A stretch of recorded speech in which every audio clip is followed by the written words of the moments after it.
Hi, welcome to Freemotion Fridays. Okay, we'll give a second for people to sign on. Had a little trouble with the video orientation, so I had to restart it. So hopefully we'll still have a great time. All right, I'm going to go ahead and show you a couple of things, and this will just be like a 2-minute talk. The reason I'm going to add this in is because somebody recently asked me to see my notebook, and I am cleaning up, getting ready for my move, and I found some interesting stuff. So this is part of a ripped off notebook, you can see, and I don't know why they're ripped out. I don't know what's the deal with them, but you can see that this is some very early free motion practice where I'm not too happy with it. This isn't necessarily something I would want to put on my quilt, but we had to start somewhere, right? Right, Susan Tapp? We had to start somewhere. We had to start at the beginning. So I just wanted to share with people that it is a learning process, and I wanted to, I'll show you a couple of other ones. Like this is a feather, an early feather. Yikes. I mean, the concept is kind of there, but it looks a little wonky. Not too fun. Let's see what's on the back. Yeah, trying really hard, but not looking too awesome, right? This is about 10 years ago, give or take. And I know that because I had some notes on one of the pages from when my daughter was, in 2nd grade or 1st grade, somewhere in that. So like 10 or 11 years ago. And you can see even my swirls, not really pretty. But I didn't let that stop me. I just kept going. And so here's my little story on that. We quilters quilt a lot. We tend to quilt for longer periods of time than we should. We say 5 minutes and 5 hours later we're still quilting.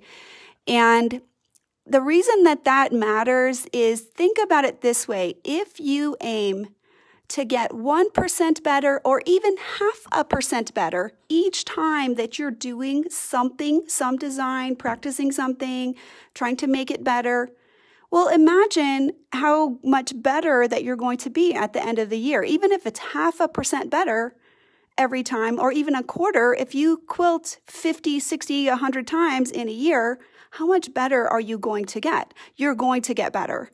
And that's really the key, is not getting frustrated if something isn't working out. You will get better over time. Yeah, it is kind of, it's fun for me to see that too. And in about 6 years ago, we moved to New Mexico. We got out of the military a couple years after that. I was working at a quilt shop. I had not been working. I've been raising kids. And being in that creative environment and meeting a lot of people and really being challenged to give people something better than just what you're doing at home, the synergy of that, I think, was really a catalyst for me to get better, because I had people looking to me for information, for ideas, and I loved it. I mean, obviously I was doing what I liked, but I do think that if anybody out there can work just a little bit. And the other comment I want to make before we start with the sewing part is, I can't do everything. If I want to get better at this design, I can't do 50 different designs. I can't get better at all of them all at once. Now, that's just me. That's my personality. I tend to be single-tracked. I have a little more difficulty multitasking on things. If I get a new project, I tend to focus all on that to the exclusion of everything else. And that's just my personality. And then I get bored and then I have to move on. But, if you want to get better at something, it might be that you can give more energy to that at this time to get better. So for me, for example, I can embroider, but that's not my skill set. That's not my passion. And so I do it occasionally, but that's not where I put all of my interest into improving my skill. So let me show you our samples for the day. They're this is all on scrappy fabric. I was just kind of playing with it to try to make sure I had a good plan for you guys. So we'll start with the easiest and we'll work our way up This one is the easiest one, and we'll start with that one. Let me just show you a little bit up closer. So this is a simple design in terms of the mechanics of it. It's just that undulating line, and this is the foot spacing. I use the ruler foot to space it. And then here is just a simple variation that we're going to do. Now, what is the roller coaster? The roller coaster is the format for how we put it in the space. So if this is our border space, what we're going to do is make a very simple undulating line.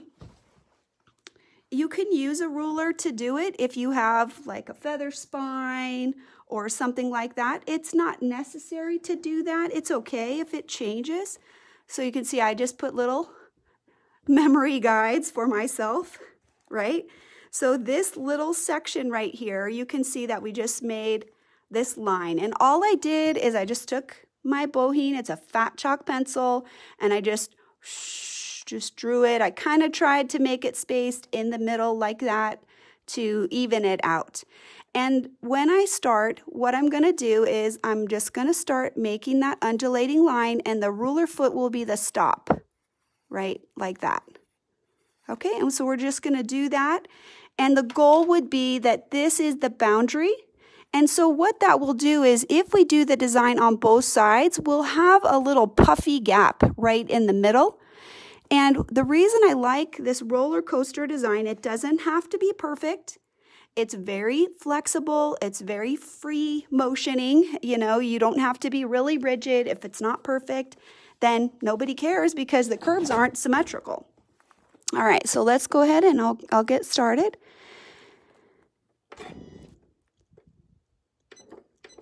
So forgive me, my hands are super dry today. I did put lotion on, but that's the New Mexico thing in the winter. It's really, really dry. Let's see if we can make sure you can see it a little better. So I'm going to go that way on this top section, right? And we'll just start in the seam. As my foot touches, so you can see it's about that foot spacing. Here as I'm going, this is kind of parallel. And don't worry, it doesn't have to be too perfectly perfect. It's all going to work out. So try to keep your sound of your machine nice and even. That's going to help you make this a nice, even stitching. Now, let's talk about this for a second. As I am getting close to my boundary, you know, we said this is the stop line. I have to think about curving now. Okay, I can't wait until the boundary is already there. I've got to curve a little bit out in front of the boundary. Otherwise, I'm not going to have a pretty curve. You got to have a little thought ahead. So maybe about 2 stitches before you think that you're going to have to curve, start curving. The other thing that you can do is if this is difficult, you may just put a few reference lines that are, you know, essentially 90 degrees to whatever your boundary is. Because what I've seen in the past is maybe they'll start kind of like going like this. They'll start leaning over. They'll start getting tired. So if you just put a few, you don't have to put a mark every single space. But if you put a few marks, then what will happen is you can use those to correct. Like if you start getting wonky, then you can correct a little bit. It gives you a visual. So this is finger motion. Right over here, I'm starting to get a little binding up. So I'm going to scoot this over because he's pushing back against me. So you can use, on that right hand, I can use this pinch grip, and this can be something I can use to help manipulate the sandwich. I do that a lot. Some people really like to keep their hands super flat. I want a little bit of something I can pull on and push on. So it's like a little hand grip. Okay, watch my finger here. And I want to try and get this last one to kind of maybe finish right in the line, right there. All right, so there you go. So let's come back out just a little so you can see a little bit more of it. So just putting the roller coaster in, what we're doing is we're giving a framework for the design. And you can see we've got the little bump right there. This is approximately spaced evenly. And then here we're kind of trying to work to fill this in. This could be ditched or not. It doesn't matter. You know, it'll all work out. But here, this is going to create this puff. So the line is just a reference for us. So this is our roller coaster. Woo! Now, I'm going to show you one variation for this one that just changes the design up a little bit. So we'll come down here. So on this one, I'm going to make 1, 2, 3 humps, and I'm going to count it, and then I'm going to make a big one.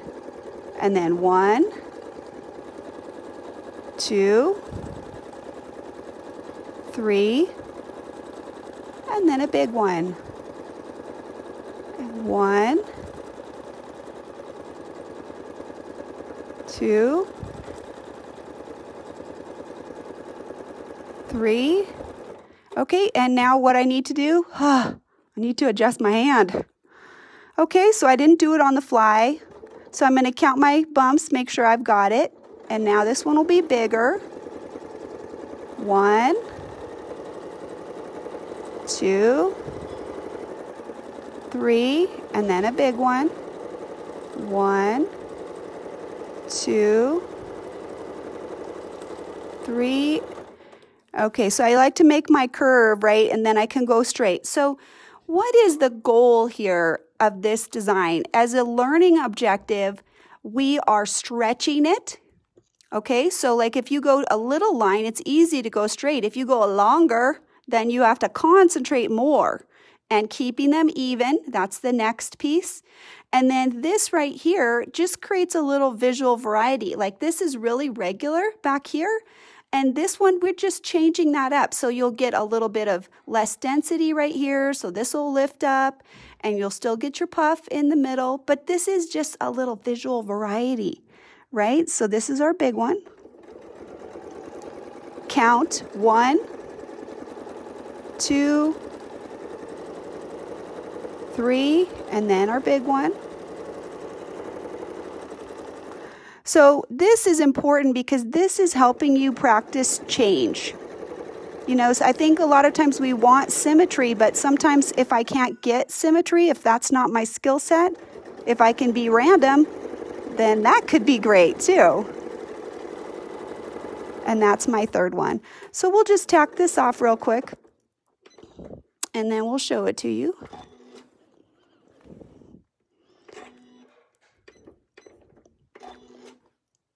All right, scissors.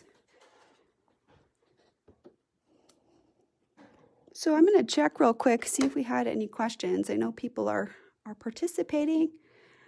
Mauritius, New York. Eileen, did I say that right? Hi from Utah. Hi from Seattle.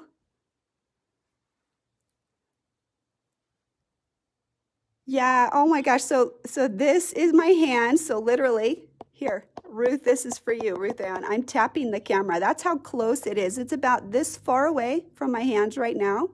And then, of course, this is about, I don't know, about 18 inches right here. I'll try and put a camera image up. It's weird. I didn't think this was anything unique, but I have a lot of people that are in the industry have texted me and want to know about my camera setup. But the thing is, so many times when you're watching people, if you're looking from an angle, you cannot see what the sewer is seeing. So part of my entire goal with my camera setup was to make sure that you see as if you were behind the machine. So sometimes I have to jockey around a little bit to make it happen. Okay. Yeah, you understand, tired? Fortunately, they're awake. They had a good night's sleep, right? They're not leaning over too much. Okay, so let's move on to our next one. So the next one, it's a design I've shown before, but we're going to do it in a specific way. So I'm going to draw it just out here in the margin so you can see it before we start. So if this is our space, I'll kind of orient it this way for visuals. And I can do it either way. I can do the curve coming into the center. This is the swirl. And what I want is, I don't want to end up over here. I want to be able to kind of come back. Oh, let's see. Here we go. We'll do it up here. Swirl. And I can fill the space here. And now I'm ready for the next one, right? So by kind of coming inside, like I didn't come this way, I didn't come back to here. By popping over the top, I'm traveling, right? And then when I do the next one, I'm going to think about this as the space for the next one.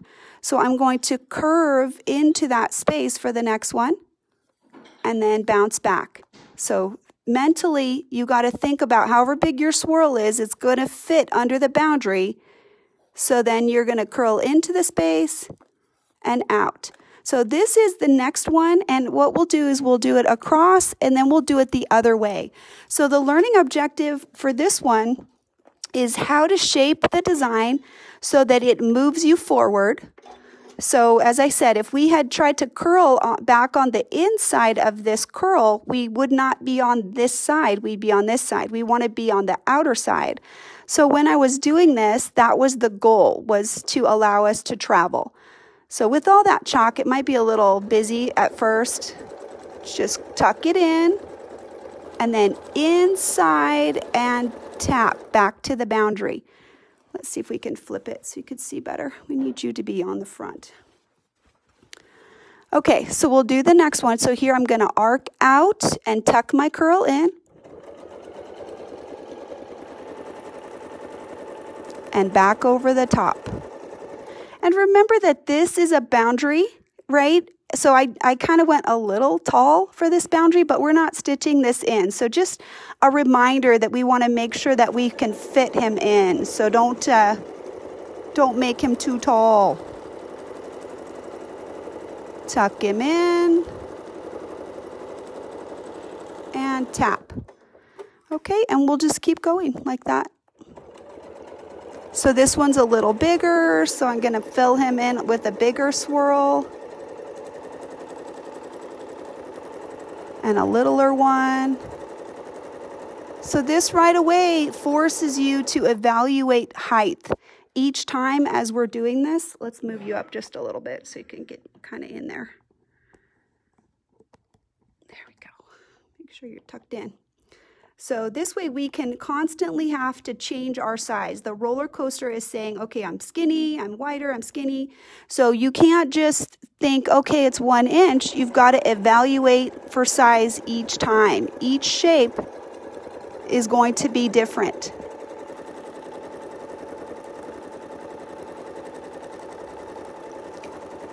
So in terms of training you, it's forcing you to evaluate for space each time you make one of these.